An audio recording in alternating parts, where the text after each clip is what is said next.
The northeast of India is a land filled with immense beauty, scenic, natural, environmental, cultural.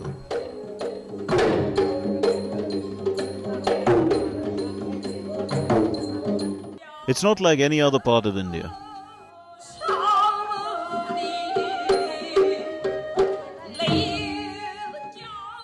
Within these 8 states resides such unimaginable diversity. There are over 200 distinct languages spoken by as many groups of people. The people largely have Mongoloid features, perhaps their only resemblance. The region is a paradise unexplored. But beneath this beautiful exterior are numerous issues of concern.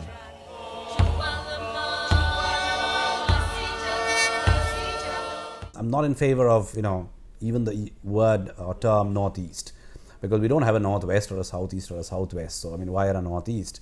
And it obviously makes others look at it as one block, as one state, and which is not, because even if you look at the history or the culture of different states out there, which is completely different. Manipur has nothing whatsoever in common with Meghalaya, for example, or Meghalaya has nothing to do with Tripura.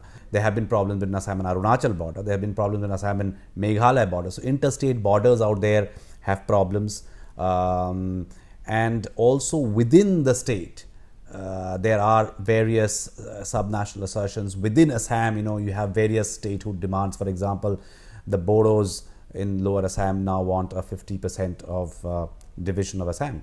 Well, it is an issue till now, but several changes have come up over the last, let us say, 1.5 decades at least. The violence, sporadic events take place, but I think there is a taming down of the violence, but as a political issue, that needs to be handled little more seriously. As far as you see insurgency as what you call a violent movement, and states responding to that through violent means, somehow it seems to contain the insurgency for a while. But as a political issue, that has not been the case. You see, history in India's northeast is very contested. So everyone has their own version of history. So identity politics also comes from a contested history. And as long as, and that is why it's very important to also, pay attention to the northeast for a various, apart from the other infrastructural, etc., reasons, to be actually, this history of northeast needs to be evaluated, needs to be written, needs to be taught. The Indian textbooks don't have history of the northeast. It's like as if, there was one part of India which did not exist and suddenly has come into existence. That existed. So if you look at Assam, Assam has had 600 years of Ahom rule, longer than the Mughal reign. That's not taught in Indian textbooks. More we teach history, more we evaluate history, I think these contestations are going to be cleared. And then it doesn't leave room for those people, for those groups really to come up and say that, well, in my version of history, I did not belong to India, so I need to live separately. Extortion is very much alive, is a way of life, as much as corruption is. But people also talk, those in mainland India, not only scholars but bureaucrats, the politicians, they do talk about extortion as a major impediment, and number of insurgents ranging from 30 to n numbers, say 40, 50 even, if you take the entire northeast, as a problem for even not able to come to a political settlement. But if you look little more seriously, it's a very nice statement to make that there are so many insurgent groups, you cannot talk to all of them. They are all into extortion, to how to handle them. So this sounds quite fine from one perspective. But if you look little more closely, out of these 30 or 40 major, troublemakers, if you even call them, maybe there are 5 to 10 who are little seriously engaged into the whole scenario. The rest of them are created by the state themselves. But state is not willing to accept that. It's much easy now to say that, well, there are so many insurgent groups. But this, one should see, is part of what you call counter-insurgency strategy.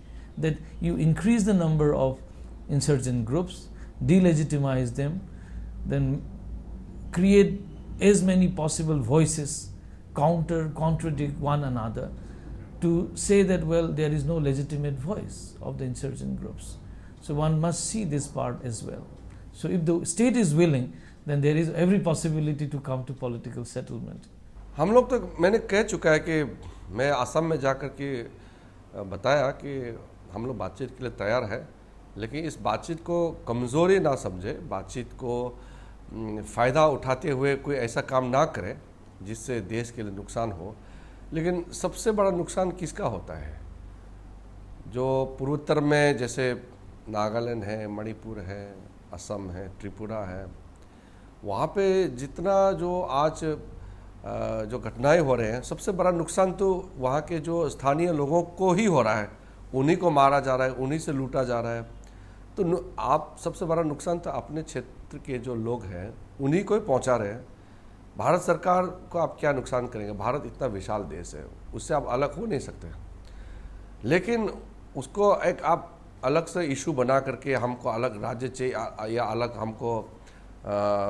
हमको एक देश बनाना है अलग से, इस तरह का बात उकसा के कुछ मिलने वाला है नहीं।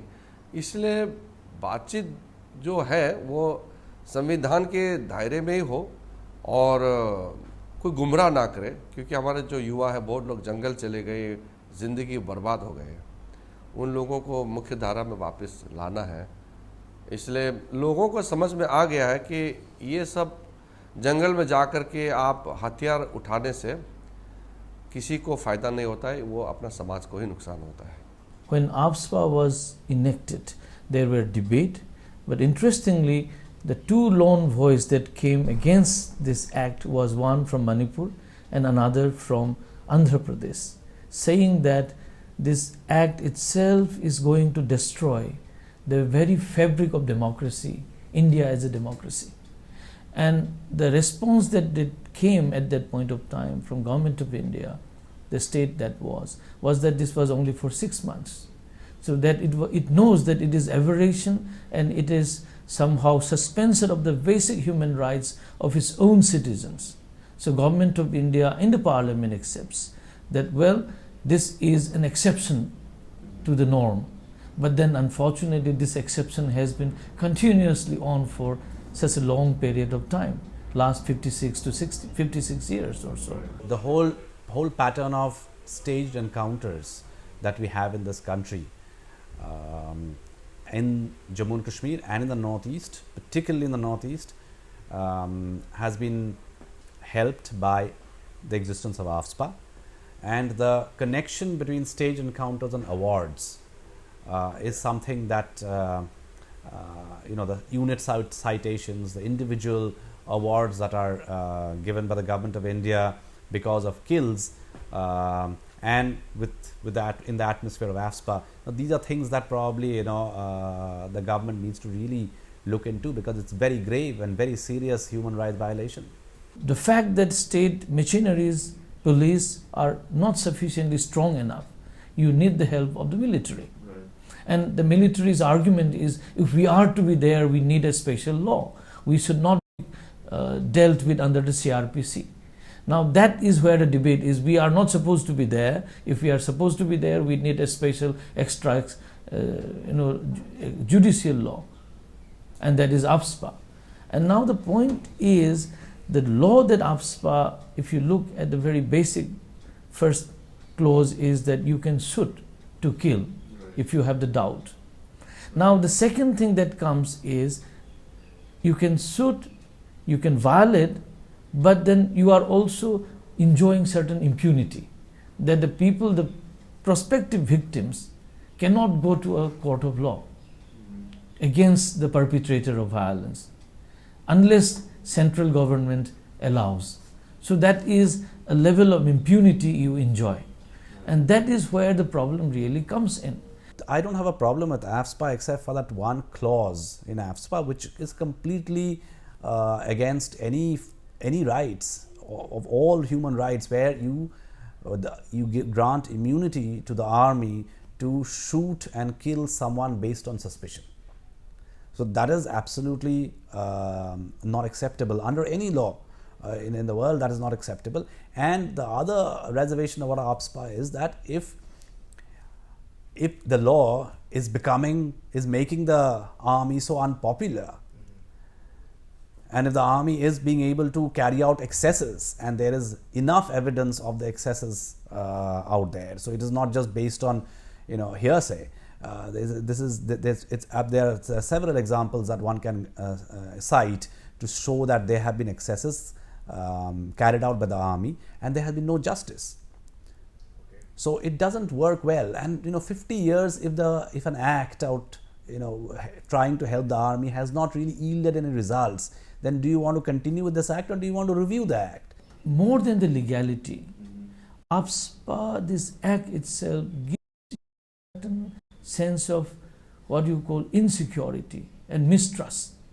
The people have over this period of time started thinking that, well, Indian state does not recognize us as a citizen of this country. It is all matter of perception, but perception is very important, mind you. So if you remove that act, and if you allow CRPC to operate, even army to be come in under this ambit, nothing is going to lose.